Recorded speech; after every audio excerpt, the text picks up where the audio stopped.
Alan, a common name, but moving in a new direction. Oh, no, I know lots of Allens. Oh, the car, yes. We're here with the Toyota Corolla Cross Atmos.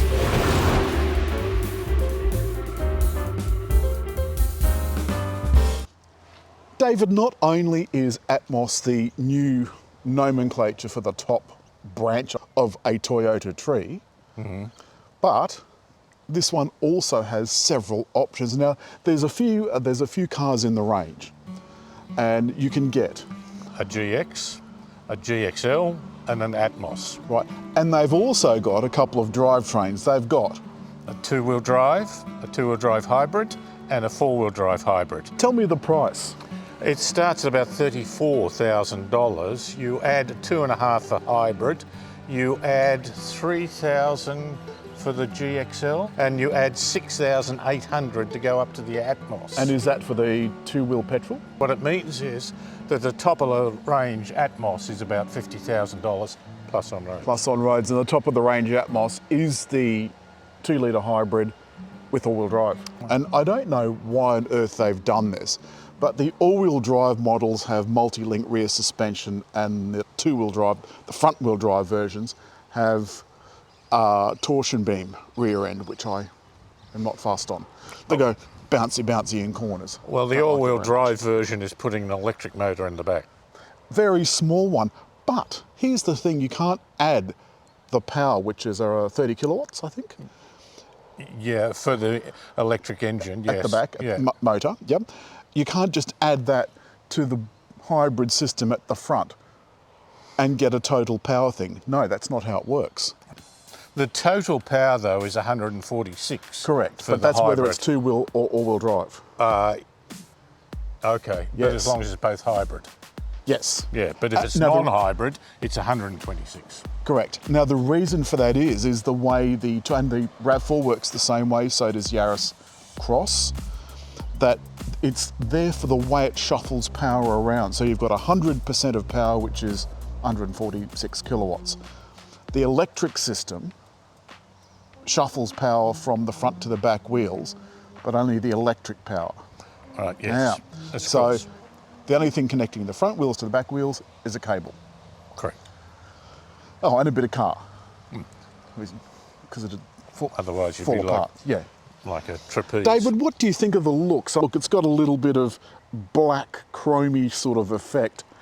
I'd rather just actual chrome, but I like something to shine up. But I think it looks very plain.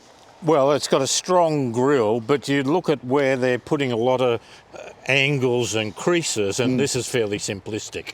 And how would you describe the side profile, David? A little bit of chrome here, but it is placky chrome, so very likely to peel off in due course. And from this angle, you can actually see a little bit more of the character lines on the side of the car that run along the side here and up and over the taillights, David. There's nothing to make it stand out. But it's not offensive either. No. It's safe. But I think we've got a perfect chance here for a glass bit of tailgate to flick up, so you didn't have to open the whole thing. But it doesn't. But it doesn't. But what it does have is the top model, and this is the Atmos. the top model only. It's got a kick to open, but the key's in the car, so it won't kick. It's got to come forward. And we've got an inside that you can change the height of this, obviously. We've got some JBL speakers. It lacks some room here because of the engine, but it does go in a reasonable way. If you get rid of the security panel, you have a bit more room, and I think that's quite usable. And seats go down 60-40. I've not been in the back of this, David. What's it like getting in? Not bad. Notice I've got the sunroof open, so it looks like you've got a little bit of light in the back. It's not quite as dark as it could be. I find that pretty roomy. Notice, of course, that the electric seat is only for the driver. Yeah. So I've got plenty of room under here for my feet. And there's much less room on this side for my driving position there is for yours. Whoever's behind me would be very cramped. But you do have a couple of vents, David. And is there some outlets down below, or is that just a little cubby? Just a cubby. Yeah. Oh dear. Oh dear, no kids on long trips in this car. Of course this has smart entry and start, and because this is a hybrid, when I press start, nothing happens. It's just the electric motor turns on and it says it's now ready and it's in EV mode. There are drive modes, but it's... Let me turn that down. But the hybrid is limited to, as I said outside, not off-road modes. So, there we go. Isn't that quiet? It's taken off in EV mode. And you can see on this fully digital dash, I think that's around 12 inches. It's showing me, you can change the views, but I've got it showing me what the power's doing. Regeneration, interestingly, is only done from the front wheels. The back wheels have very little role to play. I put the drive mode into power going up this hill just to see what happens. The dash went red for a minute and I noticed a definite improvement in my performance, because otherwise it is, for 146 kilowatts, quite mild. Let's see what happens when I go around this corner. Try and get it in this traffic.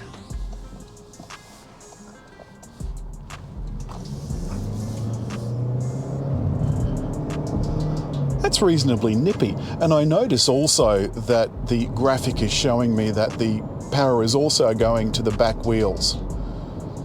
Now, as I said outside, that is the electric power only. Let's talk a little bit about the cabin. The steering wheel is now the standard Toyota layout. The stalk behind the steering wheel, that's gone, thankfully. And it's just now a standard set of Toyota buttons. You can see them on all Toyotas. I'm just going to pop. Now, unfortunately, this selector button for the drive modes is just a push. You have to cycle through them. You can see now that the light's really slipping away from me, so I'll try and get this bit done as quickly as possible. The rest of the interior, nice big screen in front of the driver. I've currently got this on CarPlay, and the interesting thing is that Toyota now offers wireless CarPlay. Down below that are some manual controls which I really like, easy to see air conditioning controls, and of course there's a sync button for the dual zone climate function. Below that, heated seats for the front. The driver's seat has powered function as well, but the passenger seat has to make do with shift them yourself. And if you're wondering what I'm doing, I've been battling all week with this Qi charger. For some reason, it doesn't seem to like my MagSafe charge case. On the dash, I can see that I'm doing about 5.6 litres per 100 kilometres, and all of the essential drive data is displayed. The other thing is, unlike the Honda and cars that I've had over the last few weeks, there's no head-up display. And I suppose the important thing about an interior is that you want it to be comfortable, and that it is. And this leather or leather look seat covering, very comfortable and easily wipes stains off too, if you know what I mean.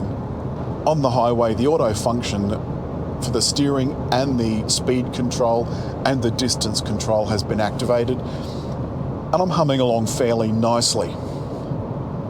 But I tell you what, there is quite a bit of cabin noise on this not very nice road surface.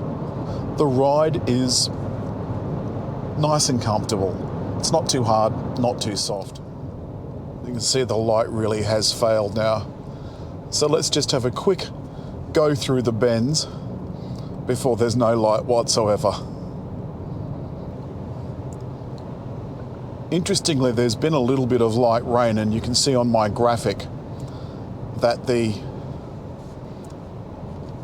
system is cutting in mainly with all-wheel drive. Okay, I can see now that this seems to be just standard high beam. Okay, they're doing a little road work, so we've reduced to 60. Okay. Left lane ending. It's all right, but should still be... Oh, now it's 40. Well, the high beam system seems to be working pretty well, but again, not matrix. And you'll remember that Honda we were in a few weeks ago. that had matrix across the range. Well, this has been a little bit disappointing. I had hoped to show you what this was like in the Benz, but what a bust. This car is about ferrying people around in comfort, and Toyota is trying to take its most popular passenger car, the Corolla, and make some hay while the sun shines by making an SUV version of it. But David, it has come time. Hit like. Leave a message. And I think to subscribe just over there.